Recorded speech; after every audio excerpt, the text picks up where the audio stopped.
Assalamualaikum warahmatullahi taala wabarakatuh. A'udzubillahi minasyaitonirrajim. Bismillahirrahmanirrahim. Alhamdulillahirabbil alamin wal aqibatu lil muttaqin wala udwana illa 'alal zalimin. Wassalatu wassalamu ala asrofil anbiya'i wal mursalin sayyidina Muhammadin wa ala alihi washabbihi ajmain.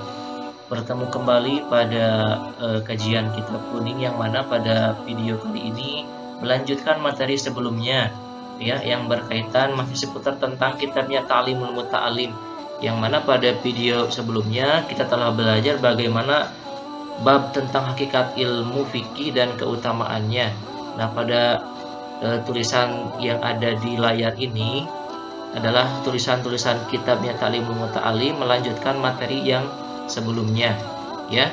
Nah, kita akan belajar langsung dari sini karena yang hifdzul hal ini telah dipelajari pada video sebelumnya, ya, pada kajian kitab taklim yang pertemuan yang pertama. Nah, ini yang pertemuan yang kedua melanjutkan materi kitabnya Ta'limul Muta'alim yang kita akan baca langsung dari sini, ya, sampai dengan fardhu sholati sampai sini, ya. Langsung saja kita yang pertama kita akan belajar cara membaca dulu, kemudian nanti kita terjemahkan, ya, terjemahkan secara keseluruhan, ya. Yuftaradu, ya, ini kenapa dibaca yuftaradu, ya, karena ini termasuk kepada fiil majhul. Nanti artinya akan seperti apa? Pastinya kalau kita kalau kita belajar tentang fiil majhul, karena ada di dalam fiil itu ada yang maklum, ada yang majhul, ya. Nah, ini dibaca yuftaradu karena termasuk kepada fiil majhul. Nah, berarti nanti terjemahnya diwajibkan, ya, karena fiil majhul itu yang mana pada terjemahnya harus diawali dengan awalan di, ya, berarti diwajibkan. Alal muslimi, ya, yuftaradu alal muslimi talabu ilmin, ya, talabu ilmin ma yaqa'u lahu fi halihi fi ayyi halin kana fa innahu la budda lahu minas sholati, ya, minas sholati fayuftaradu alaihi ilmu ma yaqa'u lahu fi sholatihi biqadrin ma yu'addi bihi fardhu sholati. Nah, jadi rumus dalam membaca sebuah kitab kuning itu yang pertama kita harus menguasai dulu yang namanya ilmu nahwu, kemudian ilmu sorofnya.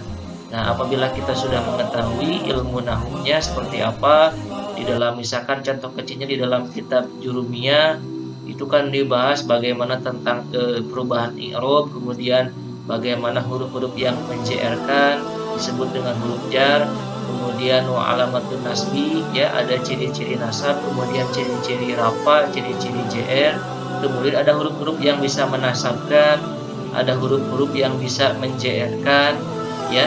Nah, kalau kita sudah mengetahui alatnya, nanti kita bisa membaca sebuah kitab tanpa ada harkat ataupun domah patah sukun dan yang lainnya. Nah, di sini di dalam kitab gundul ini, kitab kuning ini tidak ada harkat. Apabila kita ingin bisa membaca sebuah kitab, rumusnya adalah kita menguasai dulu yang namanya ilmu nahwu dan sorofnya, ya. Kalau kita sudah paham, ini berarti di sini termasuk kepada huruf jar alal muslimi. Kenapa dibaca alal muslimi? Karena diperintah oleh huruf jar ini alal muslimi, ya. Kita jadi kalau kita sudah tahu, oh, ini termasuk kepada huruf jar, berarti ini dibaca jar kata setelahnya, ya, alal muslimi talabu ilmin, ya. Nah, ini termasuk nanti masuk kepada mudhof dan mudhof ilaih, ma yaqa'u lahu fi halihi. Tuh, di sini halihi kenapa dibacahi? Karena di sini ada huruf jar huruf fi, ya, fi ayyi halin kana fa innahu la budda lahu minas sholati. Ini juga sama, ya, kenapa tidak boleh dibaca minas sholatu, minas sholata atau minas sholat? Karena di sini ada huruf jar, makanya dibaca minas sholati. Fayuftaradu alaihi ilmu ma yaqa'u lahu fi sholatihi biqadrin ma yu'addi bihi fardhu sholat, ya, fardhu sholati. Nah, ini bagaimana cara terjemahannya? Apa maksud dari tulisan-tulisan dari kitab Ta'limul Muta'allim? Bait ini menerangkan tentang apa? Bahwa kalau kita terjemahkan tulisan yang ini, yuftaradu 'alal muslimi talabu ilmin ma yaqaulahu fi halihi fi ayyi halin kana.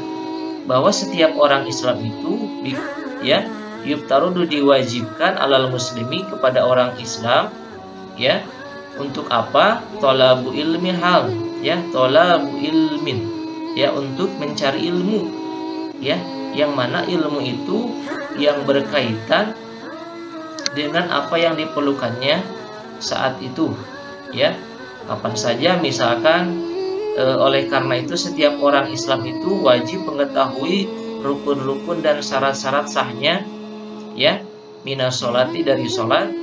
Kemudian agar supaya apa? Kita belajar tentang mengetahui rukun-rukun dan syarat-syarat sholat supaya dapat melaksanakan kewajiban sholat dengan sempurna, ya. Jadi kalau kita terjemahkan, jadi pengertian yang ada di dalam tulisan kitab ini, kesimpulannya adalah setiap orang Islam itu diwajibkan mencari ilmu yang berkaitan dengan apa yang diperlukannya saat itu.